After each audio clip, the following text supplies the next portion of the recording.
Salut à tous, on rentre dans le dénouement final de l'opération Tchouaméni au Real Madrid. C'est pourquoi je décide de faire cette vidéo aujourd'hui, samedi 4 juin, pour parler un peu de l'opération Tchouaméni, donc un point mercato du Real Madrid. On va parler aussi des ventes et on va parler aussi des potentiels attaquants dont le Real Madrid est intéressé.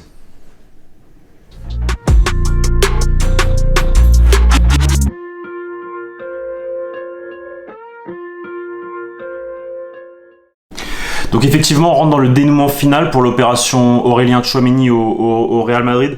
Selon différents journalistes, voilà, ça devrait se jouer dans ces prochains jours, ce week-end. Marca dit qu'il ne reste plus que 48 heures pour le dénouement final. Relevo dit que la réunion va se dérouler aujourd'hui et il va y avoir une intensification des échanges entre Monaco et le Real Madrid pour trouver un accord. Hier, Fabrizio Romano disait que il se passait des choses en coulisses et que le Real Madrid voulait régler le plus vite possible ce dossier. Di Marzio qui annonçait que l'accord était proche. Donc voilà, on rentre vraiment dans la phase finale de l'opération Aurélien Tchouaméni. Moi, ce que je peux vous dire, c'est que voilà, à l'instant T, le joueur veut jouer au Real Madrid. C'est sa priorité. Maintenant, de ce qu'on me dit aussi, Aurélien Tchouaméni a eu des doutes à un moment donné. Et il a eu des doutes pas par rapport à l'offre du PSG, mais il a eu des doutes par rapport à son potentiel temps de jeu. Donc oui, effectivement, Aurélien Tchouaméni a eu quelques doutes par rapport à son temps de jeu s'il arrivait donc au Real Madrid. C'était le seul facteur qui allait en contre du club madrilène, parce que voilà, le joueur a toujours préféré, en tout cas l'étranger, et préféré le Real Madrid et Liverpool. Aujourd'hui, Liverpool est hors course. Maintenant, voilà. Il ne reste plus que le Real Madrid et le Paris Saint-Germain. Le Paris Saint-Germain, qui peut trouver un accord plus facilement avec Monaco, doit convaincre le joueur. Le joueur ne veut pas rester en Ligue 1, il veut aller au Real Madrid. Le Paris Saint-Germain a essayé de convaincre l'agent du joueur. Maintenant, voilà, donc comme je vous disais, des doutes par rapport à son temps de jeu, mais Camavinga et Tchouaméni ont discuté ces derniers jours. Et Camavinga, lui, a fait part de son expérience en fait lors de cette première année. Il lui a dit à quel point il avait appris aux côtés de Casemiro, Kroos, Modric. Et ça a été un argument favorable pour Tchouaméni, assez positif, parce qu'il s'est, du coup, grâce à cette explication d'Eduardo Camavinga, le joueur s'est dit que voilà, il avait une opportunité de jouer pour un grand club. Et du coup de pouvoir profiter de l'expérience de grands milieux de terrain comme sont Luka Modric, Casemiro et Toni Kroos. Ensuite, Marca a annoncé également que ces doutes-là avaient été balayés aussi par un appel de Carlo Ancelotti à Tchouaméni. Carlo Ancelotti lui a fait comprendre qu'il allait avoir du temps de jeu.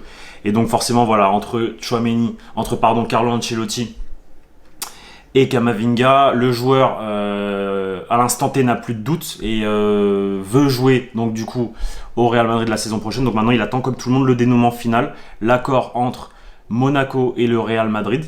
Donc comme je vous ai dit, ça devrait arriver dans les prochaines heures. En tout cas, c'est ce week-end, voilà, selon Marca, selon Relevo, selon Di Marzio, selon Fabrizio Romano. Donc on n'a plus qu'à attendre. Le joueur veut jouer au Real Madrid. C'est le principal, j'ai envie de vous dire. Donc maintenant, il faut faire toujours attention, parce que dans le football, tout va très vite et que une décision peut changer du tout au tout en 24 heures. Maintenant, on va passer aux ventes potentielles du Real Madrid, parce qu'avant d'acheter, donc le Real Madrid va finaliser Tchouaméni, mais après, le Real Madrid va se concentrer sur les ventes, opérations ventes pour le Real Madrid. Forcément, on pense en premier lieu à Asensio, qui a une offre sur la table du Real Madrid pour prolonger, mais que si le joueur n'accepte pas cette offre, il partira. Du coup, les potentiels clubs intéressés sont Séville, le Milan AC et Arsenal. Donc à voir ce qui se passera avec Marco Asensio. Il faut qu'il se décide. Ensuite, il y a le cas particulier de Dani Ceballos. Dani Ceballos voulait partir au mois de décembre, mais Dani Ceballos a vu qu'au fur et à mesure, il commençait à intégrer la rotation de Carlo Ancelotti. Et au final, même s'il ne jouait pas énormément, il a eu quand même un rôle très important à la fin de saison au Real Madrid. On sait qu'il a eu une grave blessure l'année dernière au JO, ce qui a fait que son retour a été reporté de plusieurs mois. Mais voilà, quand il est revenu en forme, Carlo Ancelotti a eu confiance en lui a donné du temps de jeu. Dani Ceballos a répondu présent. Carlo Ancelotti voudrait le voir rester. Voilà, ça je peux vous le confirmer. Maintenant, Dani Ceballos hésite parce qu'il a besoin de temps de jeu, lui aussi. Il a besoin de jouer parce qu'il y a un mondial qui arrive au Qatar. Il a envie de participer avec la sélection espagnole. Donc voilà, la décision se fera en fait sur le temps de jeu. Carlo Ancelotti lui a dit qu'il voulait le garder et qu'il allait avoir du temps de jeu. Alors est-ce que c'est le temps de jeu suffisant pour Dani Ceballos? À voir, je sais pas, c'est lui qui décidera de toute manière. Mais voilà, la décision se joue sur ça principalement. Et forcément, le club qui pourrait l'accueillir, c'est le Real Betis. Ensuite, on a le cas de Jesus Vallejo qui, dans la liste des défenseurs centres, passe en 5e position avec l'arrivée de Rudiger, donc on devrait le voir partir également. Il ne reste plus que Ferland Mendy et Miguel Gutiérrez. De ce qu'on sait, c'est que le club est très intéressé par un retour de Fran Garcia qui prendrait donc le poste de numéro 2 en tant que latéral gauche. Donc forcément Miguel Gutiérrez, selon nos informations, devrait quitter le club parce qu'il a besoin d'avoir une expérience dans un niveau première division. Et du coup l'opération serait une vente avec une option de rachat pour le Real Madrid. Ensuite il y a le cas de Jovic, selon le quotidien AS, serait en pourparlers avec Getafe. Donc on va voir comment ça se déroule. Il y a Mariano. Le Real Madrid voudrait se débarrasser de Mariano. Ça fait déjà 1 an que le Real Madrid veut se débarrasser de Mariano, mais Mariano ne veut pas partir. Donc pareil, à voir pour Mariano. Il y a les retours de prêt. Donc je pense à Odriozola, je pense à Brahim Diaz. À voir qu'est-ce qui va se passer avec l'attaquant du Milan AC. Je pense à Kubo qui peut-être avoir une place dans cet effectif s'il n'occupe pas une place extra-communautaire. Donc voilà, on va voir ce qui se passe. Eden Hazard, le cas Eden Hazard. Le problème d'Eden Hazard, c'est qu'il a un gros salaire et que Eden Hazard a fait des déclarations assez belles lors de la célébration de la 14e Ligue des Champions.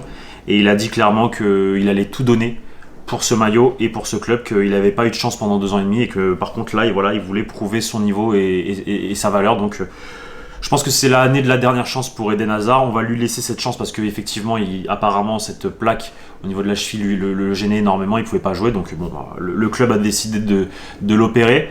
On espère qu'il va revenir en forme, qu'il va faire une pré-saison au top et on verra ce qui se passe avec l'attaquant belge.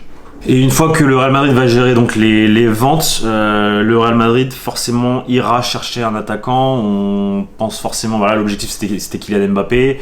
Objectif numéro 1 bis, numéro 2 était Erling Haaland. Les deux ne sont pas venus, donc le Real Madrid en principe devrait se renforcer, que ce soit sur le poste d'attaquant ou poste ailier droit. Et le premier nom que je vais vous citer, c'est celui de Gnabry du Bayern. Ce dernier a refusé une offre de prolongation de l'équipe allemande et je peux vous confirmer que Gnabry est sur la liste des potentiels futurs recrues en attaque du Real Madrid. Il n'y a aucune offre pour le moment. Le Real Madrid se concentre sur le dossier de Tchouaméni comme je vous ai dit, mais Gnabry fait effectivement partie de la liste du Real Madrid. Ensuite, là je vais vous donner des noms qui sont sortis dans la presse, il n'y a aucun secret. Forcément il y a Sterling, donc à voir si Manchester City est vendeur, si Sterling a envie de partir. Moi personnellement j'ai pas d'informations sur le cas Sterling à l'instant T. On parle aussi de Richarlison, un joueur qui est très apprécié par Carlo Ancelotti. Forcément il l'a eu à Everton. On sait que le coach italien l'apprécie énormément. On parle également de Bernardo Silva, pareil c'est des rumeurs. J'ai pas d'informations sur Bernardo Silva. Est-ce que Bernardo Silva serait une bonne recrue selon moi? Ouais, je pense parce que c'est un joueur que j'apprécie énormément. Et franchement, je pense que dans le dispositif du Real Madrid, il irait vraiment bien. C'est un bon joueur technique, bon balle au pied. Il sait bien garder le ballon. Il peut jouer dans deux positions différentes sur le terrain, que ce soit ailier droit ou milieu de terrain dans les 3 du milieu. Donc c'est une bonne option. Donc on verra ce qui se passe. Ça parle de Moukoko, que le Real Madrid serait intéressé par un jeune. Et on parle de Youssoufa Moukoko, l'attaquant du Borussia Dortmund. Donc à voir ce qui se passera. Aujourd'hui il y a une information sur Marca qui est sortie de José Félix Diaz que Latassa était une option à Valdebebas, que l'attaquant du Real Madrid Castilla, qui a marqué donc 13 buts cette saison en 30 matchs, pouvait faire partie de l'équipe première l'année prochaine. Donc son cas va être étudié tout au long de la pré-saison, à voir. Je pense qu'il fera la pré-saison avec Carlo Ancelotti et qu'ensuite le staff décidera. On parle pareil d'un retour de Borja Mayoral qui jouerait donc la pré-saison avec le Real Madrid et qui à partir de ce moment-là on verrait si le Real Madrid verrait si il garderait l'attaquant formé au Real Madrid. Il y a aussi des rumeurs sur Riyad Mahrez. Moi Riyad Mahrez, ce que je peux vous dire, sur le coup j'ai des informations, c'est que de ce qu'on me dit, le joueur a envie de rester à Manchester City, il voudrait prolonger Et en aucun cas il aimerait signer au Real Madrid. On sait que le joueur a une préférence pour le Barça, donc à voir ce qui se passera. Encore une fois, dans le football, tout va très vite. Mais voilà, moi de ce qu'on me dit, Riyad Mahrez, il n'y a pas de possibilité pour qu'il signe au Real Madrid. Maintenant, est-ce que le Real Madrid est intéressé par Riyad Mahrez? Je pense qu'il fait partie de la liste effectivement parce que c'est un très bon joueur. Maintenant, est-ce que le joueur est ouvert à cette option? Moi, de ce qu'on me dit, non, Riyad Mahrez ne voudrait pas signer au Real Madrid. Et enfin, il y a une dernière rumeur qui est sortie hier, c'est l'option de Ketteler de Bruges, du FC Bruges, un jeune donc attaquant belge. Et moi, c'est un profil très intéressant pour ma part. Je le trouve très très intéressant, ce garçon. Il me rappelle beaucoup Kevin De Bruyne. Alors effectivement, il joue ailier droit, il peut jouer faux neuf, mais voilà, c'est un joueur très technique, avec une aisance balle au pied incroyable. Très jeune, donc ça m'étonne pas qu'il soit dans la liste des joueurs suivis par le Real Madrid, parce on connaît maintenant la politique du Real Madrid. Le Real Madrid va chercher des jeunes un peu partout dans le monde, que ce soit en Amérique du Sud comme en Europe. Donc ça m'étonne pas, c'est un futur crack, faut dire ce qui est. Donc si le Real Madrid se positionne sur lui dans les prochaines semaines, franchement, ça serait un énorme coup de la part de Florentino Pérez et de José Ángel Sánchez. Donc voilà les amis, j'espère que cette vidéo vous a plu. Dites-moi vous en commentaire quelles seraient vos préférences, en tout cas pour le poste d'attaquant. Qui voudriez-vous voir jouer au Real Madrid la saison prochaine, après le non-transfert de Kylian Mbappé? Voilà. Vous voulez qui, vous, comme attaquant au Real Madrid? Donc dites-nous tout en commentaire. Il y a du contenu qui arrive. Je vous prévois une petite interview surprise pour dimanche ou lundi, et avec Victor Brochet, comme je vous ai dit, on va parler du cas Thibaut Courtois. La vidéo sortira également soit dimanche soit lundi. J'espère que cette vidéo vous a plu et je vous dis à très bientôt pour de nouvelles vidéos sur la chaîne du Journal du Real.